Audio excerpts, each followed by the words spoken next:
The warrior closed her eyes to die, but woke up in a human's bed instead. Commander Vera of the Crimson Fleet had fought in 17 major battles across the galaxy.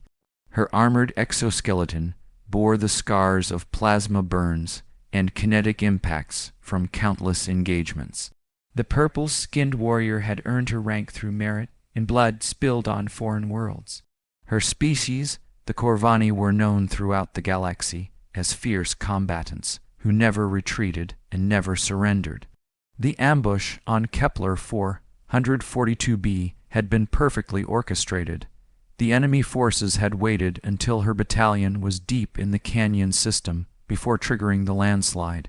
Massive boulders cascaded down the cliff faces, while energy weapons opened fire from hidden positions. Within minutes, her elite unit was scattered and pinned down. Vera found herself separated from her squad behind a fallen transport vehicle as enemy fire intensified around her position. Her armor systems were failing one by one. The heads-up display flickered with critical warnings as power cells drained and life support systems struggled to maintain atmospheric pressure. A searing pain shot through her left shoulder where a plasma bolt had penetrated her armor plating. The metallic taste of blood filled her mouth as internal injuries began to manifest. Her communication array had been damaged in the initial assault, leaving her unable to call for extraction or coordinate with surviving team members. As the hours passed, Vera realized that rescue was not coming. Her ammunition was nearly depleted, and her weapon systems were operating at minimal capacity. The enemy had established a perimeter around her position and were systematically eliminating any remaining resistance.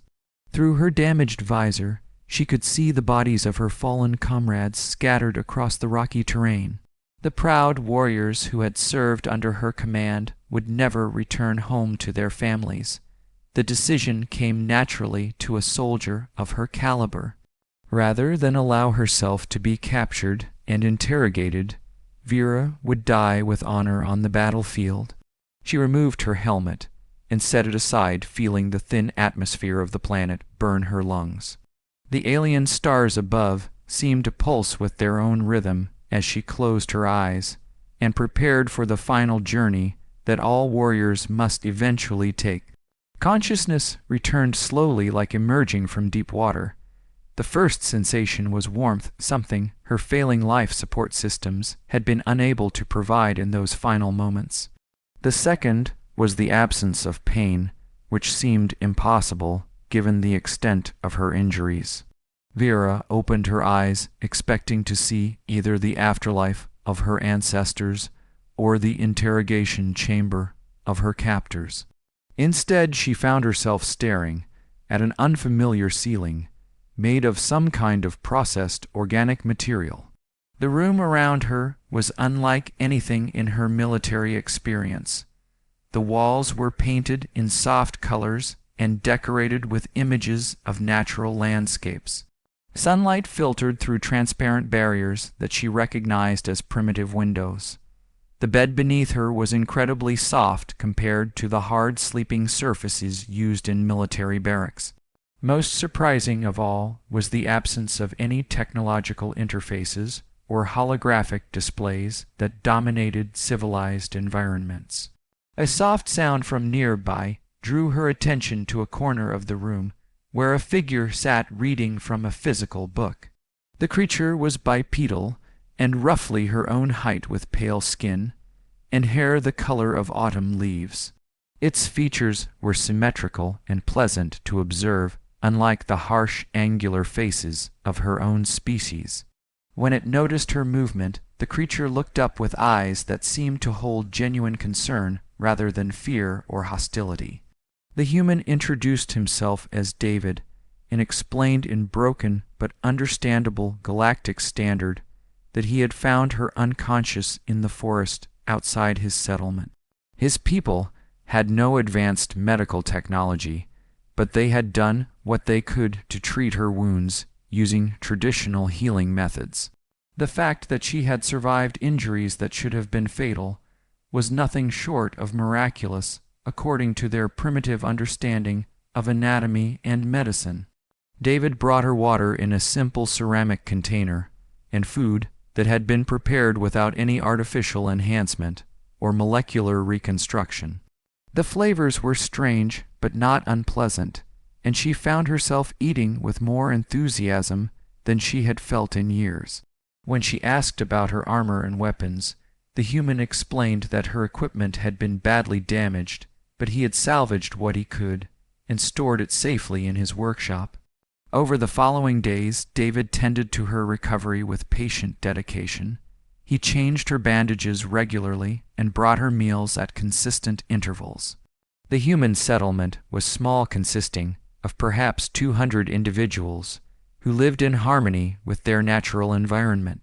They grew their own food, cultivated medicinal plants, and manufactured goods using traditional techniques passed down through generations. Vera learned that humans had once possessed advanced technology similar to other galactic civilizations, but had deliberately chosen to abandon it in favor of simpler ways of living. They had withdrawn from interstellar politics and established colonies on remote worlds where they could practice their philosophy of sustainable existence.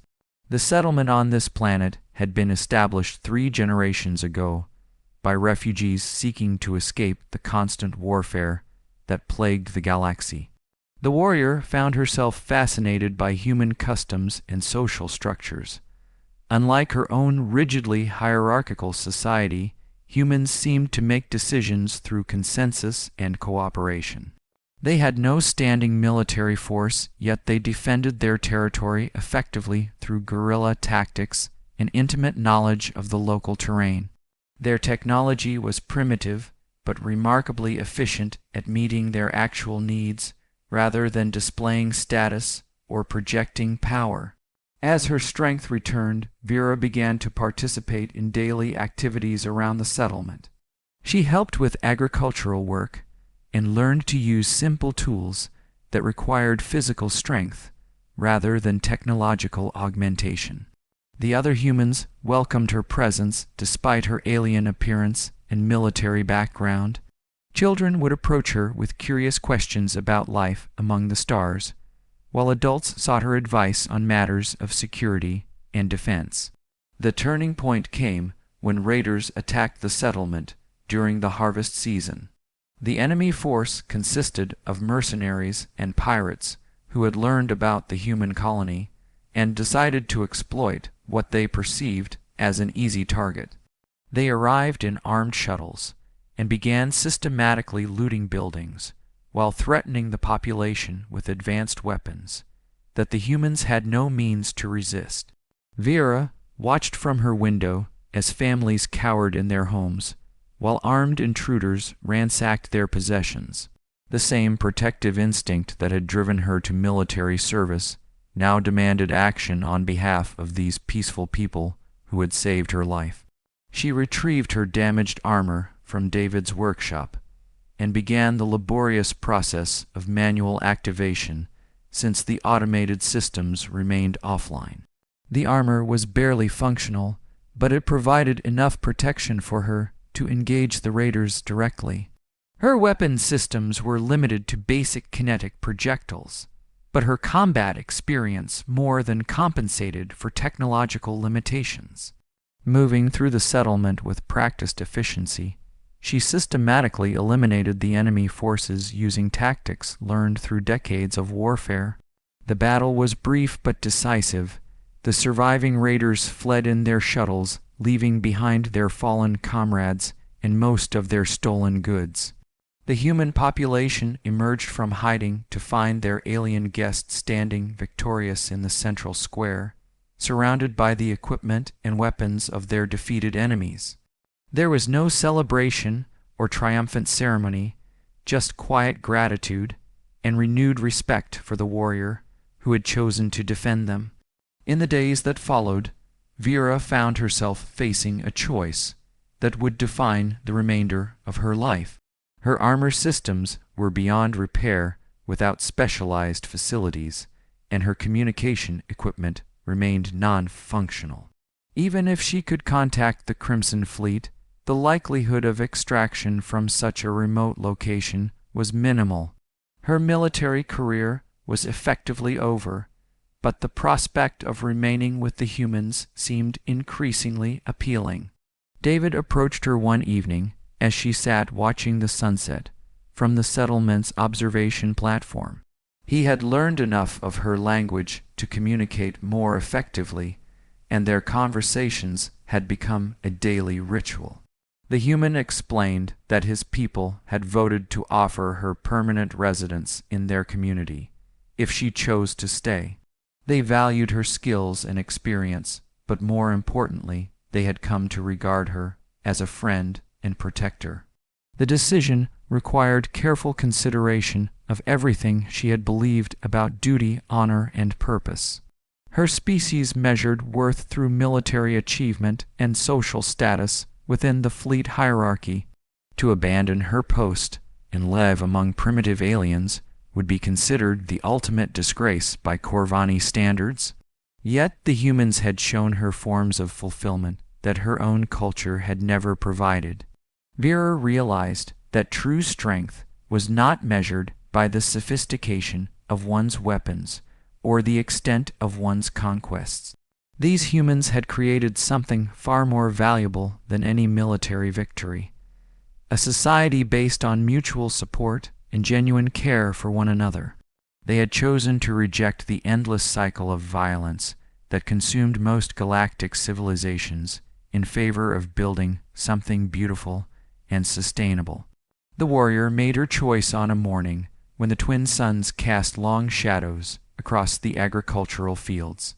She would remain with the humans and help them defend their way of life against those who would destroy it. Her armor became decorative rather than functional, as she learned to find purpose in nurturing rather than destroying. The settlement prospered under her protection, and her knowledge of galactic affairs proved invaluable in avoiding future conflicts. Years passed, and Vera became an integral part of the human community. She taught combat techniques to their militia while learning their agricultural methods and healing arts. The children, who had once stared at her with curiosity, now considered her an adopted aunt who told fascinating stories of distant worlds. Her own understanding of what it meant to be truly alive expanded beyond anything her military training had provided. The warrior who had once closed her eyes to die with honor among the stars had instead found a different kind of honor in a human bed, surrounded by people who valued her not for her capacity to destroy, but for her willingness to protect and nurture. She had discovered that sometimes the greatest victory comes not from defeating one's enemies, but from finding a reason to lay down one's weapons and choose peace instead.